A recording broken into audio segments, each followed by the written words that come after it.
I tell you something I'd love to talk about with you, Okay. but we can't do it Why? because it's Sportsball Corner and you know nothing about sports. But it would be so interesting because if you were into sport, I would love to know your opinions on it because you're such a thoughtful person and you're so into systems and how things work and procedures and rules and regulations. Because I've become increasingly obsessed with how sports decide tie-break situations, Mm-hmm. what to do when two teams can't be separated. And I reckon there've been 7 or 8 things in the last year or two that have just wound me up so much that I would love to have heard what you thought about it.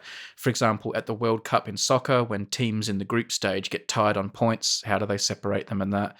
They've recently been experimenting with new ways for soccer to do those penalty shootouts at the end of games to separate the teams when there's been a drawn game. Yeah. I mean, well, those are garbage. We all know that. Even I Well, know that penalty shootouts at the end of the game is terrible. so as we record, just a few days ago, there were the final games of American football before the Super Bowl. Mm-hmm. The 2 games that decide who goes to the Super Bowl. Both of them happen to go to overtime, which is the first time that's ever happened. And the way that NFL football decides tied games strikes me as incredibly unfair. Despite having a friend when I was growing up who watched a lot of football games, they're always on in the background. I have no idea what this method is. Well, it also will have changed since you were younger. Oh, okay. And it's done differently in college football. And I mean, we're not going to go into it all now. Oh, Jesus Christ. All right. It's already like you've got 3 asterisks on this. Yeah, exactly.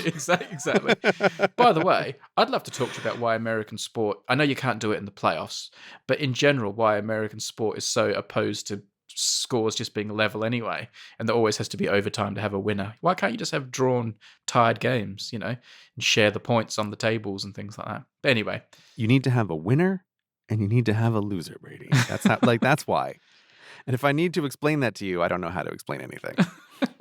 So in the NFL, with these tied games, they toss a coin, and then the team that wins the toss of the coin, they can decide a direction they want to go, but usually they will decide whether or not they want to have possession of the football or not. And what happens is a team has the first possession of the football, and if they manage to score a touchdown, they win. That's it. And the other team that lost the toss, Wait, no. or that didn't have the football at least, could never even touch the football, and they've lost the game. If the team that has the football decides to go for a field goal because of the way the play develops, then the other team does get the ball. But if the team that has the ball first scores a touchdown, this is how the Super Bowl was won 2 years ago, by the way, the one that I famously fell asleep during. A team got the football, scored a touchdown, and the other team didn't get to touch the ball. This happened again on the weekend. And again, it was my team that won because of it. So I think it's unfair from a very neutral standpoint. I know you can make the argument, well, football's about defense too, and if you haven't got the defense to stop it, well, that's why you lost.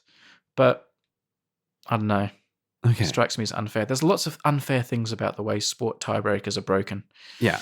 Just on a general level, I'm going to agree with you, which is why I will still pitch the solution that I know I pitched previously, which is I want the game to continue until there's a winner. And the players getting exhausted beyond all reason is part of that. Like, we're going to grind this until the end. That's my solution. But how do you play until there's a winner? Like, what do you mean by that? You keep playing. The game does not end until but say there's the a winner. scores are tied at the end of the game, right? It's Right. 30 points each. The clock's gone to 0. Now what are you saying we do? We just keep playing with the team that happens to be in possession at that time, keeps possession until they're ahead. Whoever's there on the field when it's a tie, okay, you can't leave. You can't go to the bathroom. You got to stay on that field. Yeah. And someone's going to score. And think of the incredible drama of watching that. Like watching humans at their athletic peak decay before your eyes because they just have to keep going and it's a tie. Yeah, it wouldn't take that long in American football, but yeah. Yeah, but some games it could, like a soccer game. Soccer, yeah. Imagine a soccer game that went on for 6 hours and you're watching zombies. I've heard it said they should do that in soccer, but every 10 minutes take a player off for each team. So there are less and less players on the field and it becomes more and more open and scoring becomes more and more inevitable. But it could be this gladiator finish where it's just one-on-one.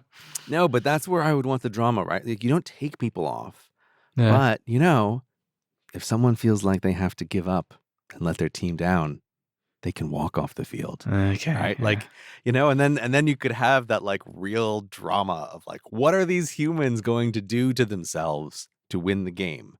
Surely that would then be much more exciting than the actual game itself. I have to say, tweeting about this issue, because when I was watching it, I tweeted straight away saying, sorry to be a bit naive because I'm not a big football expert, but this seems really unfair.